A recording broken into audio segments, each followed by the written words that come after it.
해봅시다. 나는 예, 여러분도 이렇게 손을 얹으셔야죠. 나는 하나님의 보배롭고 존귀한 자녀입니다. 여러분 믿으십니까?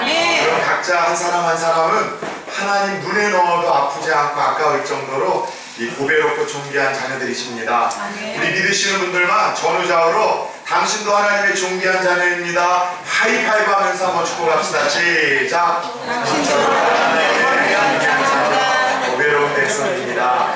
아멘. 아멘. 고맙습니다. 개미들의 사랑이라는 어린이 동화가 있습니다. 한 청년 개미가 길 건너에 사는 예쁜 아가씨 개미와 사랑에 빠지게 되었어요. 어느 날 이 사랑하는 애인이 너무 보고 싶었던 청년 개미는 길 건너를 넘어가 그 아가씨 개미를 만나고 싶었습니다. 그런데 그녀가 사는 그 길 건너를 가기 전에는 항상 낡고 오래된 아스팔트 길을 건너야 하는데 그 아스팔트 길을 건너야 하는 아들을 보던 아버지는 여간 불안한 것이 아니었습니다. 그래서 그 애인을 만나러 그 낡은 길을 건너는 아들을 불러놓고 아버지 개미는 아주 가느다랗고 기다란 지푸라기 2개를 등에 얹어주었습니다. 아니 아버지 갈 길도 먼데 이 무겁고 따가운 지푸라기는 왜 지어주십니까? 투덜대고 안 가져가겠다고 이 불평도 해봤지만 워낙 이 강한 아버지의 명령이라 할 수 없이 지푸라기 2개를 등에다 지고 터벅터벅 걸어가기 시작합니다. 아버지가 지어준 그 지푸라기 2개가 때로는 너무 무거운 짐도 되었고 때로는 등을 콕콕 찌르는 따가운 가시가 되기도 했었습니다. 그래서 한참 그렇게 길을 걷는데 그만큼 큰 길 사이에 작은 틈새가 벌어진 거예요. 개미에게 그 작은 틈은 건널 수 없는 깊은 벼랑과 같았고 더 이상 내 사랑하는 이 아가씨 개미를 만날 수 없다는 절망 가운데 그 자리에 털썩 주저앉았습니다.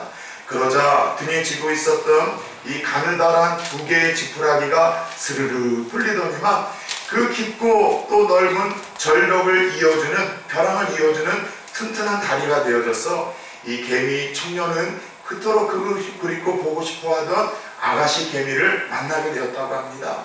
때로는 무거운 짐이 되었었고 자신의 등을 콕콕 찌르는 가시와 같았던 지푸라기 2개가 청년에게 오히려 사랑과 행복을 이어주는 또 아름다운 통로가 되었던 것이죠. 살다 보면은요 우리는 누구에게나 내 삶의 가시처럼 여겨지는 한두 가지의 고통을 안고는 우리가 살아가는 것 같습니다.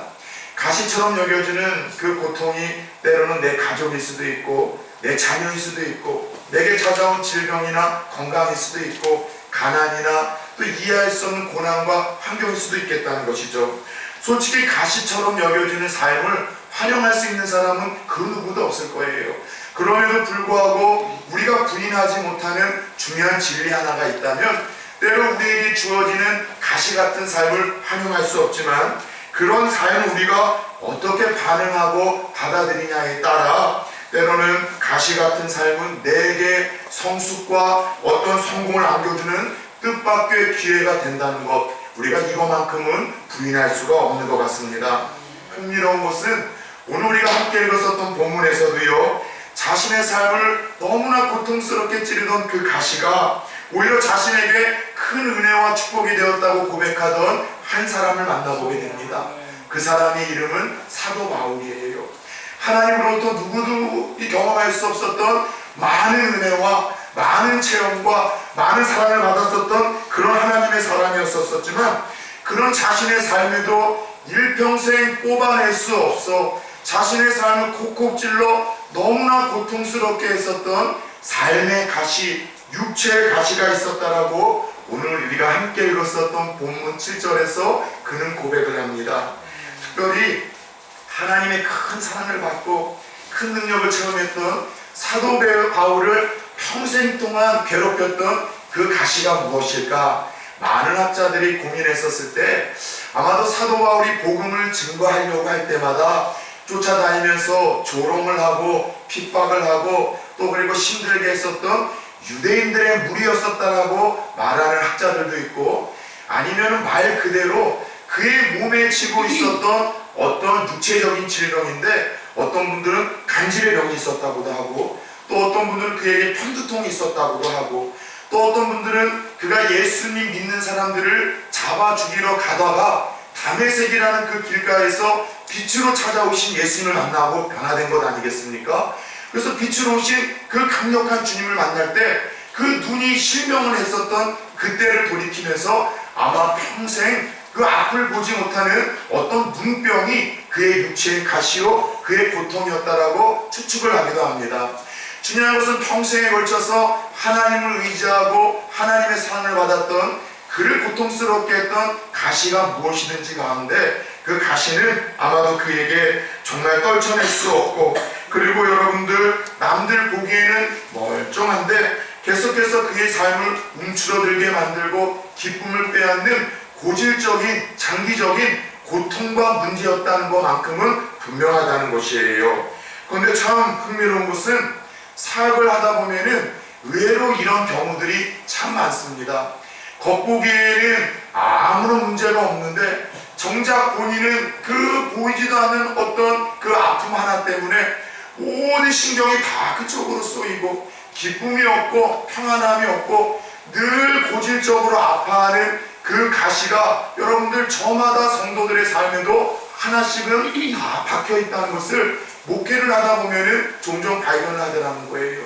멀리서 볼 때는 평온해 보입니다. 겉으로 볼 때는 만사 형통한 것 같고 하나님의 축복 속에서 거하시는 분 같지만 의외로 가까이 가다 보면은 저마다의 삶의 가시로 인해 찔리고 또 여러분 눈물 흘리며 고통스러워하는 성도님들이 얼마나 많은지 모르겠어요.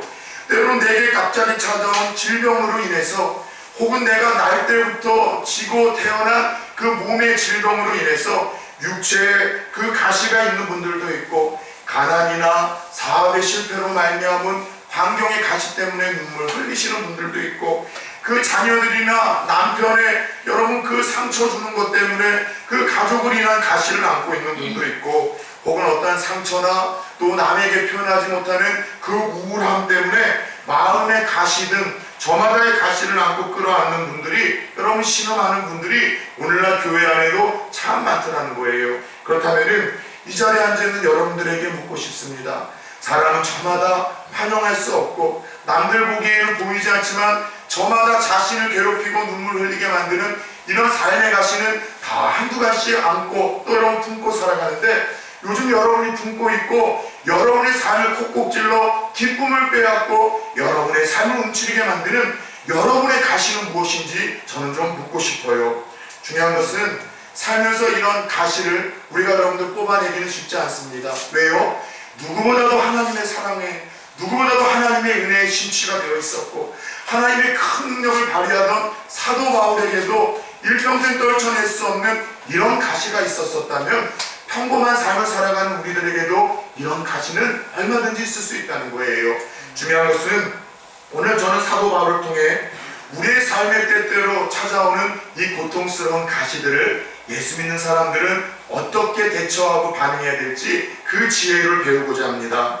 중요한 것은 나의 삶에 찾아온 가시로 인해서 내 삶이 너무나 고통스러울 때 예수 믿고 하나님 의지하는 우리들은 그 가시를 가지고 어떻게 반응하며 하나님 앞에 서야 될까요? 오늘 먼저 본문 말씀 8절 말씀을 같이 한번 읽어보기를 원합니다. 시작. 이것이 내게서 떠나가게 하기 위하여 내가 3번 주께 간구하였더니. 아멘. 오늘 사도 바울은 그의 삶에 찾아온 그 가시로 인해서 어떤 믿음의 반응을 보였는가 하면은, 첫 번째, 가시가 떠나도록, 가시가 뽑혀지도록 하나님께 간절히 기도했다라고 고백을 하고 있습니다. 육체의 가시가 떠나도록 하나님께 3번을 간절히 구했다라고 오늘 본문 속에 기록이 되어 있다는 것이죠. 여러분, 3번 사도 바울의 그 고통을 제거해달라고 기도한 이 내용을 통해서 우리에게 떠오르는 한 인물이 있지 않습니까? 그래요. 예수님이 마지막 그 십자가 고통을 앞두시고 마지막 그 구원자로서 십자가 죽음을 앞에 두고 겟세마네에서 기도했었던 그 장면과 기도의 제목이 떠나지 않습니다. 주님, 나에게 이 고통스러운 잔을 할 수만 있으시다면 최고해달라고, 옮겨달라고 주님도 몇 번이나 기도를 하셨었죠? 3번이나 기도를 하셨어요. 하나님, 이 십자가의 길을 걷는 것이 너무나 두렵고 너무나 고통스러운데 할 수만 있다면은 하나님 이 잔을 내게서 옮겨달라고 우리 주님도 그 십자가라는 그 고통스러운 가시를 앞두시고 그것을 옮겨달라, 제거해달라고 눈물로 주님께 3번이나 기도하며 밤을 새웠던 것을 우리는 기억합니다. 하나님의 사랑 야고보 사도도 야고보서 5장 13절에서 너희에게 시험이 있느냐 고난이 있느냐 따라서 봅시다. 그는 기도할 것이요. 네, 예수 믿는 우리에게 우리가 아무리 하나님을 사랑하고 말씀대로 살아도 시험과 환난에 대한 면제를 하나님이 한 번도 약속하신 적이 없으세요. 어떤 고난과 하나님의 섭리하심 속에서 허용되어지는 삶의 가시가 있을 텐데 그런 가시로 인해서 고통을 당할 때 우리가 취할 수 있는 가장 지혜롭고 성숙한 믿음의 방법은 하나님 앞에서 기도하라는 것이 바로 예수님을 통해서 사도 바울을 통해서 또 사도 야고보를 통해서 하나님이 우리들에게 들려주시는 음성이라는 것이죠. 사랑하는 여러분, 오늘날 예수 잘 믿고 하나님만을 철저히 의지하는 내 삶에 뜻하지 않은 가시가 박혀 눈물 짓게 할 때 오늘 예수님과 사도 바울처럼 그 고통스러운 마음과 상황을 그대로 끌어안고 여러분 가식할 필요도 없이 여러분 또 우리가 점잖 차릴 필요도 없이 하나님 앞에 나아가 있는 그대로 마음을 쏟아놓고 기도할 수 있는 여러분 되기를 축원합니다. 하나님, 내 삶의 자녀라는 이 가시 때문에 배우자라는 이 가시 때문에 하나님 이 질병이라는 가시 때문에 가난이라는 이 가시 때문에 무언가 해결되지 않는 이 삶의 문제라는 가시 때문에 내가 너무나 고통스럽습니다. 예수 믿어도 믿지 않는 가족과 친척들에게 면목이 서지를 않습니다. 내 삶의 기쁨이 사라집니다. 하나님, 나를 고통스럽게 하는 이 가시 하나님 앞에 나와 기도하라고 말씀하시오. 내가 순종하며 간구하오니 좀 옮겨주세요. 제거해주세요. 뽑아주세요. 이것이 하나님께서 우리에게 요구하시는 지혜롭고 성숙한 삶의 반응이라는 것이죠. 특별히 우리에게 허용되어지는 어떤 고난이 하나님의 섭리하심 속에서 허락이 된 것이라면요, 여러분들 우리가 기도할 때 그 고난이 여러분들 이 해결이 되어지고 그 삶의 가시가 뽑히는 일들이 얼마나 많은지 모르겠어요. 언젠가 수요 기도회 때에도 제가 여러분 한 청년에 대한 간증을 이야기했습니다. 요즘에 이동하 목사 하나님께서 늘 겸손하게 우리 성도들 사랑하는 마음으로 기도하라고 저에게는 어떤 가시를 주셨는가 되돌아봤더니만 계속해서 돌아가시면서 아프시는 거예요. 근데 참 재밌는 것은 두 분이 함께 입원하는 경우는 거의 없고 한 분이 입원을 했다가 태어날 때쯤 되면은 또 다른 분이 입원하시고 태어나시면은 또 다른 분이 입원을 하시고 또 어른들이 다 순서를 걸게 되면은 우리 어린 아가들이 또 중이염으로 독감으로 또 입원을 해서 계속해서 이 강단에서 성도들을 위해서 아비의 마음으로 눈물로 기도하게 하나님이 만드시더라는 것이죠. 그래서 저한테 가시가 무엇일까 고민해 봤더니만 이 아프신 분들이 상당히 많아 기도 제목을 저에게 던져주고 계세요. 그런데 저는 하나님의 능력을 믿는 목사입니다. 할렐루야. 제가 수요일 때 얘기했는데 저는 감기나 암이나 동일하게 여러분 치료하시고 해결해 주시는 하나님의 능력을 여러분 제 삶의 목회 현장에서도 아주 많이는 아니지만 제가 두세 차례 경험을 해봤어요. 제가 섬겼었던 한 청년부에서는 영어라는 한 청년, 한양대 공대를 다니던 친구였는데 집이 워낙 가난한 가운데 그가 돈 벌어서 학비를 내고 또 휴학했다가 공부를 하면서 그렇게 살아온 청년이에요. 날 때부터 이 그 소아마비 증상이 있어서 이 목발을 짚고서 살아가는 그런 아주 신실한 청년입니다. 그래서 그 청년은 꿈이 뭐냐면은 청소년들에게 꿈과 희망을 주는 청년 이 찬양 사역자가 되는 것, 청소년 사역자가 되는 것이 꿈이었는데 그렇게 하나님 앞에 신실하게 봉사하고 새벽마다 또 제자 훈련을 하는 그 청년이 어느 날 조금 소화가 안 돼서 병원에 갔더니만 위암 말기라는 거예요. 25살밖에 되지 않은 여러분 앞날이 창창한 청년이 위암 3기에서 4기로 넘어가는 그 상황이라 빨리 수술하지 않고서는 여러분 이건 해결 방법이 없다고 하는데 워낙 집에서 돌봄을 받지 못한 청년이고 워낙 먹는 것이 부실했기 때문에 몸이 무너질 대로 무너져서 수술조차도 할 수 없었던 거예요. 그래서 병원에서도 항암 치료도 받지 못하고 조금 체력이 기력이 회복된 후에 그 뒤로 항암 치료나 수술을 한번 고민해 보자 솔직히 이야기를 하면은 6개월 이상 살 가망이 없다라고 사형 선고를 20대 중반의 청년에게 내려버린 겁니다. 그럼에도 불구하고 저는 목사이지만 참 믿음 좋은 성도들 인해서 부끄러움을 느낄 때가 참 많은 목사예요. 25살의 앞날이 창창한 그 청년이 소화가 되지 않아 여러분들 병원에 찾아갔다가 당신 6개월도 살지 못한다는 충격적인 사형 선고를 듣고서도 한결같이 하나님 앞에 나와 매달리기 시작합니다.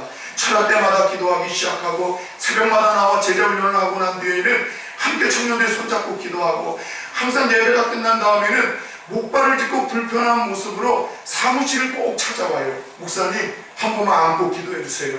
늘 안고 기도하고 축복을 했습니다. 그렇게 하고 이틀 보내다가 제가 제주도에 가족들과 함께 휴가를 갔었을 때 전화 한 통이 왔는데 영어라는 이 청년에게 전화가 온 거예요. 목소리가 너무나 밝고 명쾌합니다. 목사님 기쁜 소식이 하나 있어요. 무슨 소식이냐? 병원에 갔었었는데 암의 증상이 있긴 한데 거의 다 사라지고 다 녹아졌다고 해서 의사도 참 보기 드문 이 현상이라고 오히려 지금 놀라고 있는 그 상수에서 자기가 왔다는 거예요. 그리고 그 즐거운 소식을 듣고 우리는 계속해서 함께 청년들이 또 성도님들이 이를 위해서 기도하고 그 후로 제가 3개월도 되지 않아서 교회를 옮기게 되었고 그 후로 11년이 정확히 지났는데 이 친구가 어떻게 살았나 죽었는가 페이스북이라는 SNS를 통해서 간간히 소식을 봤는데 살았을까요? 죽었을까요?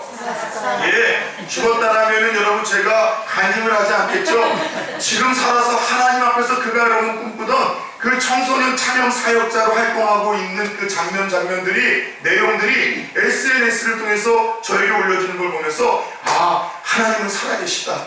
그리고 우리의 삶에 박힌 그 가시가 아무리 크고 깊어서 내가 도저히 빼낼 수 없을 것이라고 자포자기하는 그 가시조차도 하나님의 섭리 속에서 어떤 특별한 목적이 있어서 허용된 가시라면은 기도할 때 뽑힐 수 있고 제거될 수 있다는 것을 이 청년 한 해만이 아니라 그동안 20여 년 동안 목회를 하면서도 하나님이 얼마나 많이 경험케 하시고 깨닫게 하시는지 몰라요.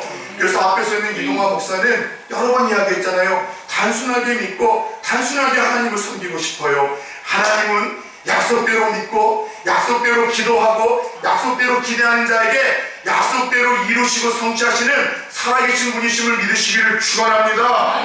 그래서 기도는 지난주에도 말씀드렸듯이 예수 믿고 구원받은 자들에게 주신 하나님의 선물이고 특권이에요. 악한 마귀는 자꾸 기도를 잘못된 고정관념으로 기도는 힘든 거야, 기도는 부담스러운 거야, 기도는 종교적인 짐이야, 하자니 힘들고 안 하자니 찜찜하고 이렇게 기도를 잘못된 고정관념으로 힘든 종교적인 짐이요 율법으로 우리를 여러분 고정관념으로 만들었지만 하나님은 뭐라고 이야기하십니까? 아니다. 기도는 구원받은 자들만에 나를 믿고 내 자녀가 된 자들만에 거듭난 자들에게 주는 최고의 영적인 선물이요 특권인데 너희들이 이것을 좀 맛보고 누렸으면 좋겠다라고 하나님이 말씀을 하십니다. 그래서 히브리서 4장 16절에는 제가 너무나 좋아하는 하나님의 약속이 있어요. 그러므로 우리가 긍휼하심을 받고 때를 따라 돕는 은혜를 얻기 위하여 따라서 봅시다. 그 은혜 보좌 앞에 담대히 나아갈 것이니라. 예, 우리가 죄짓고 넘어지고 쓰러지고 하나님께 우리의 필요를 아뢰 수 있을 만큼 정말 그렇게 여러분들 당당한 삶을 살지 못하다 할지라도 자녀로서 하나님 앞에 나아가래요. 그런데 하나님 앞에 나아가는 그 기도를 하나님은 표현의 대가라고 하셨었죠. 기도를 뭐라고 표현하시는지 아세요? 은혜의 보좌 앞에 나가는 것이 기도래요. 왜요? 기도는 은혜의 보좌 앞에 하나님이 거하시는 그곳에 나가는 것이 기도인데 나가기만 하면은 하나님이 필요한 은혜를 채워주시기 때문입니다. 우리를 불쌍히 여겨주시고 긍휼히 여겨주시고 우리에게 필요한 것들을 채워주시는 그 은혜로운 장소, 하나님의 사랑을 맛볼 수 있고 하나님의 살아계심을 맛볼 수 있고 그분이 전능하시다는 것을 체험할 수 있는 그 은혜의 보좌가 기도의 자리요 기도의 특권이라는 사실을 다시 한번 가슴에 새길 수 있는 성도님들 되어지기를 예수님의 이름으로 축원합니다. 이전에 섬기던 동방교회는요 가을만 되면은 마시크를 걱정합니다. 왜냐하면은 목사님이 오셔서 약 한 25년 동안 진행하신 40일 철야기도회 때문이에요. 10월 초부터 11월 중순까지 이 40일 동안 뭐 월요일서부터 주일날까지도 주일 저녁 예배를 드리고 나서도 40일 동안 여러분 10시서부터 그리고 여러분 12시까지 기도회가 일어나는데 워낙 유명한 기도회라 인근 교회에서도 성도님들이 은혜를 사모하여 꾸역꾸역 모여들어요. 그래서 저희 교회가 한 2200명 정도가 출석을 하는데 이 철야 기도회만 그때는 1000명이 넘게 나옵니다. 여러분 청소년들이 얼마나 많이 나오는지 몰라요. 청년들이 100여 명 정도 나와서 40여일 동안 하나님 앞에 기도를 합니다. 그런데 이 기간만 되면은 사모를 해요. 억지로 기도회에 나오라고 영상물을 통해서 자극을 하거나 막 이렇게 세게 광고하지 않아요. 광고하지 않아도 성도님들이 사모해요. 성도님들이 기대를 해요. 왜요? 40일 기도를 통해서 그 은혜 보좌 앞에 나갈 때 기도하는 자만이 경험할 수 있는 그 은혜와 그 사랑과 그 축복을 청소년에서부터 노인에 이르기까지 경험을 했기 때문에 90세가 넘는 할머니도 저 먼 인천에서도 그 40일 동안 꾸역꾸역 모여들기 시작을 하더라는 거죠. 여기 앞에 있는 저 젊은 아낙이 제 큰딸입니다. 5월달 이제 연휴가 돼서 서울을 올라가게 됐는데 가장 그리운 게 뭐냐면 그 자기 중등부 아이들과 함께 철야 예배를 드리는 것이 지금 가장 그립다라는 거예요. 여러분 멋 모르는 이 청소년 아이가 하나님 앞에 기도하는 그 시간이 그립다고 하는 그 감격과 그 이유를 여러분 알고 계십니까? 기도하는 자만이 누릴 수 있는 그 은혜와 사랑이 있기에 그를 맛보기에 여러분들 그런 놀라운 역사가 있더라는 것이죠. 근데 저는 요즘에 우리 동방교회에서 목회의 기쁨을 오늘이 정확히 제가 온지 여러분 무려 놀라지 마십시오. 무려 제가 온지 여러분 오늘이 3개월이나 되는 날입니다. 여러분. 딱 정확히 제가 1월 마지막 주에 왔으니까 3개월이 됐어요. 근데 요즘에 새벽에 나오시는 분들이 하나 둘 일어나서 10명 이상씩 새벽에 나와서 기도를 하고 계시고 또 수요 예배도 1명 2명씩 나오셔서 하나님 앞에 막 부르시면 나라와 민족을 위해서 교회를 위해서 가족을 위해서 기도하는 이런 분위기 때문에 얼마나 행복한지 몰라요. 신방을 다니다 보니까 그 새벽 제단을 사모하고 수요 기도회를 사모하지만 집이 너무 멋진 분들이 있어요. 근데 그런 분들도 신방 중에 얘기를 들어보니 새벽에 5시에 일어나 똑같은 직장인이지만 거기서 기도하고 말씀을 읽고 하나님 앞에 나간다는 이야기를 듣고도 얼마나 많은 감동을 받았는지요. 그 새벽 예배 수요일에 나오시는 한 권사님이 이번 주에 저한테 이런 얘기를 했습니다. 가까우신 분들 중에도 그 말씀을 한 번만 보면 되는데 새벽 예배에 좀 나와서 수요 기도에 나와서 말씀을 듣고 기도하다가 하나님 주시는 그 은혜를 한 번만 맛보고 경험하면 계속해서 나올 텐데 그 은혜와 감동을 함께 더 많은 우리 부산 총교회 성도들이 누리지 못하는 것에 대해서 너무나 안타까워하는 한 권사님의 이야기를 들으며 그렇다. 교회 안에도 여러분 세상의 물질만 부익부 빈익빈 현상이 아니라 영적인 일에도 영적 부익부 빈익빈 현상이 있다. 하나님의 은혜를 경험하고 맛보아서 그 자리를 더 사모해서 하나님의 그 사랑을 맛보고 더 기쁘게 살아가고 더 하나님을 사랑하는 이들이 있는가 하면 그 시간이 너무나 힘들어서 그러지를 못해서 그 믿는 자에게 주신 이 기도의 특권을 맛보지도 누리지도 못하는 이들이 있다는 생각에 참 많은 안타까움이 있었습니다. 그래요. 내 삶에 가치가 있습니까?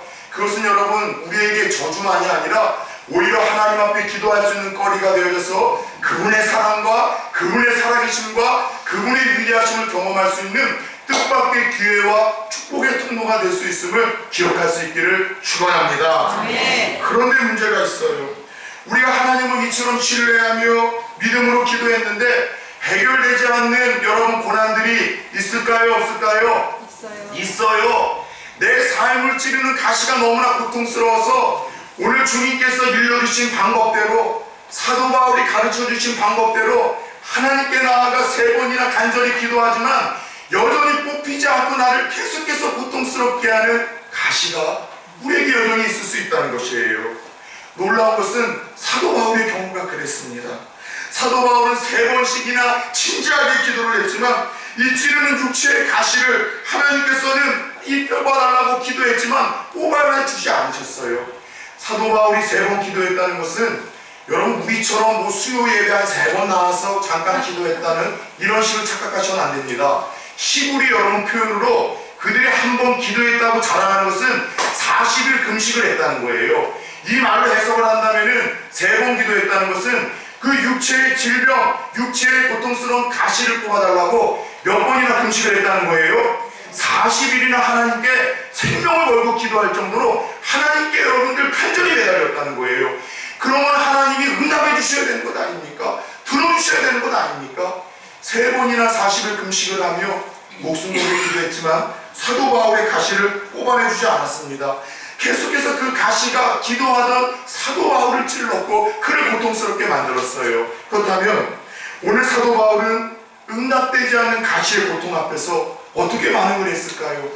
다시 말해 우리가 어떤 고통을 가지고 하나님 앞에 기도하고 하나님 뽑아내주세요, 제거해주세요, 해결해주세요 기도하지만 하나님이 침묵하시고 여전히 고통스러운 가시를 우리의 삶에 남겨주실 때 우리는 어떻게 반응해야 될까요?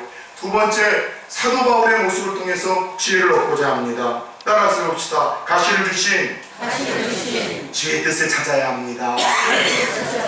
예, 가시를 남겨주시는 하나님의 뜻이 무엇일까를 물을 수 있어야 된다는 거예요. 하나님께서 3번이나 금식을 하며 기도하던 사도 바울이 어떤 사람이었습니까? 살아서 천국을 여러 번 다녀온 사람이었었어요. 다른 사람이 질병에는 손만 얹으면요 여러분 치료가 되어지고 손만 얹으면 죽었다가 여러분들 살아나는 역사도 일으키는 기적의 주인공이었었습니다. 그가 복음을 전하면은 수많은 사람들이 깨지고 예수를 믿게 됩니다. 그가 가는 곳마다 교회가 세워지고 그가 섬겼었던 그 교회마다 부흥의 역사가 일어나기 시작을 했었던 하나님의 여러분 주인공이었었어요. 여러분 사람이라는 것은 잘 나가고 형통하고 창대해지기 시작하면은 반드시 문제가 생기기 시작합니다. 교만해지죠. 세상 여러분 타락 속에 쉽게 유혹을 당하고 타협하게 됩니다. 여러분 사도 바울은 여러분 가문도 좋았던 사람이에요. 학벌도 좋았던 사람이에요. 최고의 엘리트였었습니다. 그런 그가 하나님 앞에 기도했지만 가시를 남겨주지 않는 데에는 하나님의 뜻이 있었다고 고백을 합니다. 왜요? 너무나 많은 은혜를 받았고 너무나 많은 사랑을 받았고 너무나 많은 영적인 체험을 했고 너무나 많은 축복의 도구로 쓰였던 그가 여러분들 이 혹시라도 교만해질까봐 그래서 그 교만함으로 말미암아 넘어질까봐 하나님을 배신하고 떠난 수많은 사람들의 전처를 받을까봐 하나님은 그에게 가시를 거두지 않으셨다는 거예요. 그에게 가시를 여전히 남겨둠으로 계속해서 그가 하나님 의지하게 만들고 기도하게 만들고 하나님 붙들게 만들었다는 것이죠. 즉 하나님께서 사랑하는 사도 바울에게 가시를 주셨고 간절히 기도했지만 그것을 남겨주신 이유는 그를 사랑하지 않아서가 아니라 오히려 그를 특별히 사랑했기 때문이셨고 특별히 아끼셨기 때문이었고 그를 세상의 교만함이나 세상의 유혹으로부터 지키시기 하고자 하시는 하나님의 초치였었다는 거예요. 따라서 사도 바울에게 기도에도 뽑히지 않고 제거되지 않는 그의 고통스러운 가시는 저주가 아니라 축복이요 하나님의 사랑이요 하나님의 보호의 증거물이었었다는 거예요. 마찬가지 아닐까요? 때때로 하나님을 의지해서 내 삶에 있는 그 고통스러운 가시를 뽑아달라고 주님이 일러주신 방법대로 나아가 기도하지만 우리의 경제적인 문제가 쉽게 회복되지 않고 취업의 길이 열리지 않고 자녀가 속히 믿음 안에 돌아오지 않고 내 몸의 질병이 속히 치료되지 않고 내가 기도하는 것이 쉽게 응답되지 않는 그 이유도 어쩌면은 하나님께서 사도 바울에게 허락하셨던 동일한 섭리와 뜻이 담겨져 있을 수 있어요. 지금 나에게 그것을 축복해 주시면 그 가시를 뽑아내 주시면 지금 나에게 그 기도가 응답되면은 내가 교만해질까봐 하나님 앞에서 그 기도의 자리를 내가 떠날까봐 예배의 자리를 떠날까봐 세상 쾌락 가운데 나의 그 연약함으로 말미암아 너무나 쉽게 타협하고 무너져 범죄하여 멸망의 길로 걸어갈까봐 하나님은 때로 우리를 더 사랑하셔서 보호해 주시고자 귀히 계속해서 쓰시고자 우리의 삶의 사랑과 영적 보호장치로 때로 내가 뽑혔으면 하는 그 가치를 여전히 남겨주실 때가 있더라는 것이죠. 사랑하는 여러분, 오늘 사도 바울은 기도에도 뽑히지 않는 그 제거되지 않는 가시를 바라보며 하나님의 뜻을 깨달아 이런 역설적인 고백을 합니다. 다 함께 오늘 9절, 10절을 한번 보도록 하겠습니다. 제가 읽어드릴게요. 나에게 이르시기를 내 은혜가 내게 족하도다. 이는 내 능력이 약한 데서 온전하여짐이라 하신지라. 그러므로 도리어 크게 기뻐함으로 나의 여러 약한 것들에 대하여 자랑하리니 이는 그리스도의 능력이 내게 머물게 하려 함이라. 그러므로 내가 그리스도를 위하여 약한 것들과 능욕과 궁핍과 박해와 곤고를 기뻐하노니 이는 내가 약한 그때에 강함이라. 따라서 해봅시다. 이는 내가 약한 그때에 강함이라. 전에는 예수를 믿어도 나에게 약함이 찾아오고 공고함이 찾아오고 문제가 찾아오는 것이 부끄러움이었었고 상처였는데 하나님의 그 사랑과 보호장치로 때때로 우리에게 허용해 준다는 그 깊은 뜻을 깨닫고 난 뒤에는 자신의 약함과 없는 것, 부족한 것이 오히려 자랑이고 기쁨이 되었다고 고백을 하는 거예요. 내게 있는 가시 때문에, 내가 약하기 때문에, 내가 부족하기 때문에 내가 하나님을 의지하게 되었고, 그때마다 하나님은 부족하고 가진 것 없고 연약한 나를 불쌍히 여겨주셨고 나에게 주의 사랑과 은혜를 맛보게 하셨다는 그런 고백을 하고 있어요. 저는 목회를 하면서 이 세상에서 제일 불쌍한 사람들이 어떤 사람들인지 아십니까? 죄송합니다. 저 개인적인 주관적인 생각이지만 제일 불쌍한 사람은 가진 것이 너무나 많아서 한 번도 실패를 경험해 보지 못해서 너무나 미모가 특별하고 학벌이 좋고 부모를 잘 만나서 어렵고 부족한 것 없고 실패가 없어서 하나님 찾지 않는 사람들, 거룩하고 영적인 거에 대해서 호기심을 갖지 않는 사람들이 세상에서 제일 불쌍하고 가난한 사람들이라고 생각하는 목사입니다. 그러나 세상적으로 여러분 모든 것들을 볼 때 내 건강도 자녀도 학벌도 가문도 무엇 하나 자랑할 것 없는 부족한 것 투성이, 연약한 것 투성이지만 그것 때문에 난 하나님 없이는 살 수 없거든요. 나는 십자가 붙들지 않고 살 수 없거든요. 한순간도 하나님의 사랑 없이는 살 수 없더라고 겸손하게 십자가를 붙드는 사람들이 있다면 세상 사람들이 부족하고 연약하고 불쌍하다고 하더라도 저는 그 사람이 절대로 불쌍한 이가 아니라고 확신하는 목사입니다.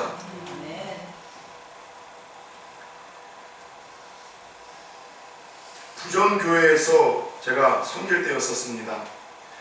함께 새가족에서 열심히 섬기시던 권사님이 자기의 여동생 하나를 전도하셨고 또 새가족으로 맞이해서 저를 소개시켜 주셨어요.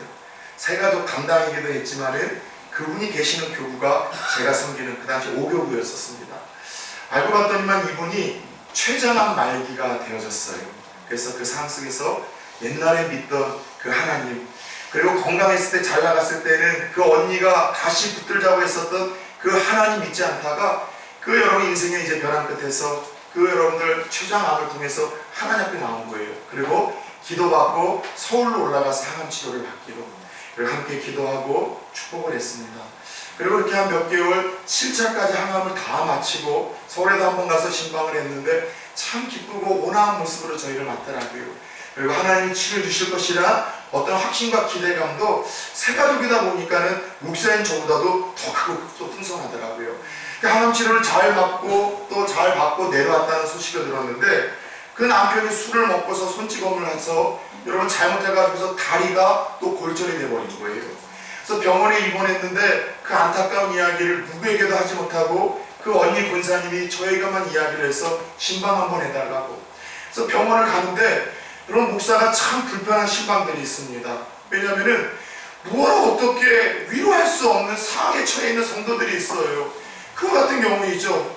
뜻하지 않게 여러분들 잘 살고 있었는데 그 쾌장함으로 말미암아 그렇게 인생의 끝자락에 서 있었고 또 예수를 믿고 그렇게 하나님 붙들고 살았는데도 오히려 그 남편이 오히려 술을 먹고 손찌검을 해서 다리까지 부러져 가지고 그리워하던 집에 오자마자 또다시 좋은 강한 병원에 입원해 있는 여러분 이 성도님을 이 신방하는 게 저한테는 여간 이 부담스러운 것이 아니었어요. 어떻게 위로를 해야 될까? 뭐라고 위로를 해야 될까? 무거운 마음을 가지고 갔는데 그 모든 마음이 한순간에 사라집니다. 제가 생각했던 침울하고 힘들고 우울했었던 표정이 아니라 하늘에서 내려온 것 같은 천사와 같은 표정으로 저를 맞이하는 거예요. 목사님 보고 싶었다고, 이렇게 해서라도 바쁜 목사님 한 번 더 보게 돼서 얼마나 기쁜지 모르겠다고. 그러면서 위로하고 말씀을 나누기 전에 자신의 간증을 이야기하더라고요. 어젯밤 그 새벽에는 너무나 아파서 잠이 안 와서 새벽에 일찍 깨게 됐다는 거예요. 근데 그 육체의 그 고통이 자신을 너무나 아프게 찌르고 있는데 순간에 그 육체의 고통을 뛰어넘는 하늘의 평안과 기쁨이 자기에게 주어지더라는 거예요. 내가 이 죄악으로 말미암아 잃어버렸던 하나님을 다시 붙들게 되었고 그 십자가를 다시 붙들게 되었고 오늘 죽어도 천국에서 눈 뜰 수 있다는 자신이 내 이 열악한 상황을 그래도 하나님이 알고 계시고 나를 위로해주고 있다는 이 사실 하나에 얼마나 감사하고 감격스러운지 그 고통스러움 때문에 잠 못 이루고 깬 새벽 내내 하나님 앞에서 병상 그 침실이 다 젖도록 감사해서 눈물의 기도를 올리셨다는 간증을 듣고 그날 저는 펑펑 울고 말았습니다. 하나님께서 그 끊이지 않는 뽑아내주는 가시 속에서도 그것이 나에게 오히려 유익이 되었고 축복이 되었고 기쁨이 되었고 그것이 복이 되었다고 고백하는 여러분 이 성도님의 고백을 여러분이 이해할 수 있으시겠습니까? 사랑하는 여러분, 내 삶에 가시가 없다는 것은 복입니다. 또 가시가 있다 할지라도 기도했는데 그것이 뽑혀지고 옮겨져서 간증이 있다는 것도 큰 복입니다. 그러나 내 삶에 가시가 있어 고통스럽지만 내가 그것 때문에 계속해서 내가 십자가 앞에 나와 주님의 십자가 붙들고 살아간다면 기도의 자리에서 은혜 보좌 앞에서 주님의 옷자락을 붙들고 살아간다면 나는 하나님 없이 살 수 없고요, 내 가정은 하나님 없이 살 수 없고요, 남은 내 생애는 주님의 도움 없이 살 수 없다라고 그분의 손을 붙들고 나아간다면 이것이야말로 가장 큰 은혜, 축복, 사랑 아니겠습니까? 끝으로 작가 이명의 주님께 기도했더니 라는 시 한 편을 읽어드리고 오늘 말씀을 마치고 싶습니다. 큰 일을 이루기 위해 힘을 주십사 하나님께 기도했더니 겸손을 배우라고 내게 연약함을 주셨습니다. 많은 일을 해낼 수 있는 건강을 구했더니 보다 가치 있는 일을 하라고 내게 병을 주셨습니다. 행복해지고 싶어 부유함을 구했더니 지혜로워지라고 가난을 내게 주셨습니다. 세상 사람들의 칭찬을 받고자 성공을 구했더니 뽐내지 말라고 내게 실패를 주셨습니다. 삶을 누릴 수 있는 삶 그 자체를 주셨습니다. 구한 것 하나도 주지 않았지만 내 소원 모두 들어주셨습니다. 하나님의 뜻을 따르지 못하는 삶이었지만 내 마음속에 진작에 표현하지 못한 기도와 소원은 모두 들어주셨습니다. 나는 가장 많은 축복, 가장 많은 사랑을 받은 사람입니다. 오늘 이 한무명의 시인과 사도 바울의 고백이 또 뽑히지 않는 그 가시 속에 또 우리가 또 드릴 수 있는 동일한 고백이 되어질 수 있기를 예수님의 이름으로 축복합니다. 하나님